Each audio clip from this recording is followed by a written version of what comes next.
You're listening to a download from the outdoorstation.co.uk. Number 587. Hello everyone, and welcome once again to a shorter than usual podcast here on the Outdoors Station, but one where I'm just giving you a little bit of a taster of things which are coming for the 2025 series. As you know, I haven't released anything since my very popular conversation with Zara and her ocean-going Atlantic crossing. However, just because I've been quiet on the airwaves doesn't mean I've not been busy. So I've recorded best part of 10 interviews so far, with plenty more planned, all related to our interests in the outdoors. Now I'm just going to give you a brief little taster, just a little taster of what's coming, and it isn't actually going to be in this particular order. It'll be completely random, just to keep you on your tenterhooks. So I've spoken to a couple of authors related to vertebrate publishing about books which are just about to be released or have just been released, and you may have a chance to win a copy. I've also had a fascinating conversation with a couple of Danish bike packers who cycled from the North Cape in Finland to the South Cape in South Africa.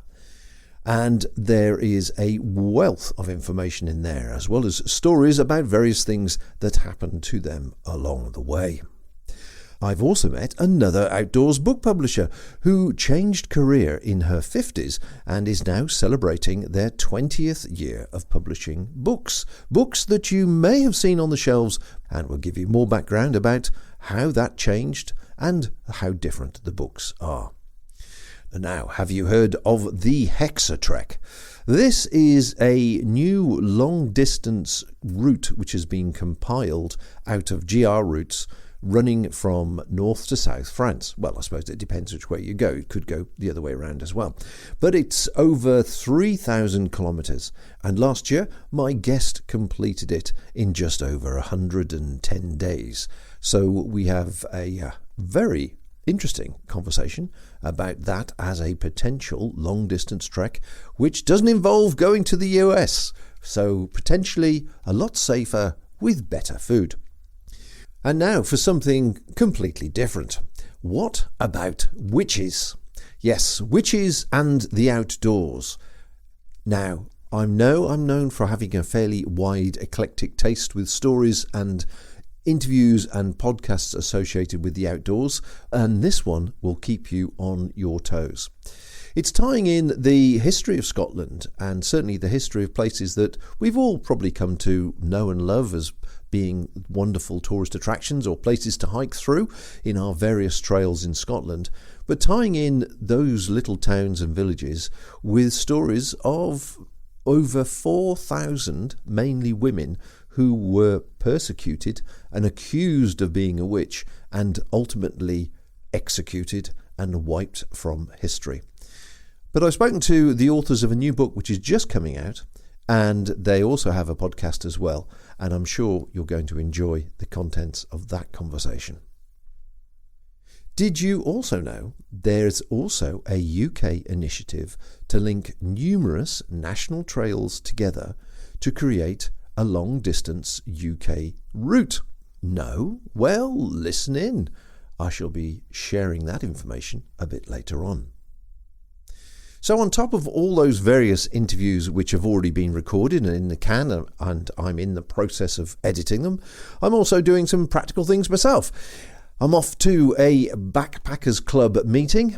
This is often humorously being called the friendly club for antisocial people, because backpackers traditionally tend to like to be on their own. So it's always quite an amusing gathering to sit in a room with people who don't want to be next to the next person. But we'll see how we get on. So usually when I go to these events, I have a conversation with somebody or a variety of people that have done some interesting trails. So I certainly hope to be sharing that. And then there's an audio diary coming, because Rose and I are heading off to do the Wainwright Coast to Coast, a 14-day hike across the country, 190 odd miles. So I hope to be sharing that with you. And then finally, I've been teaming up with a handful of other outdoor podcasters to see how it goes to sit and record a general round table, either about a particular route or trek that we've done, a podcast that we've produced in the past, and it's sort of a general Q&A session to see if that might be of interest to our listeners generally. And on a outdoors related but not necessarily hiking related note, does anybody know how to get rid of moles? Yes, I've heard the Jasper Carrot sketch, and when I heard it years ago, oh my, there were tears in my eyes. How amusing it was. And here I am now, and I am overrun with moles in the garden. So it is outdoor related, and I'd be open to any suggestions on how to get rid of them.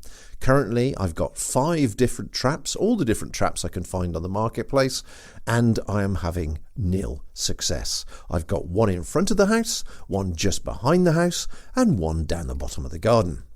And I read notes written by educated people on these things that moles can actually cover an area of 2 acres. So I don't know why I've got 3 of them in my backyard. Anyway, I'm open to any suggestions at this particular case because it's driving me bonkers.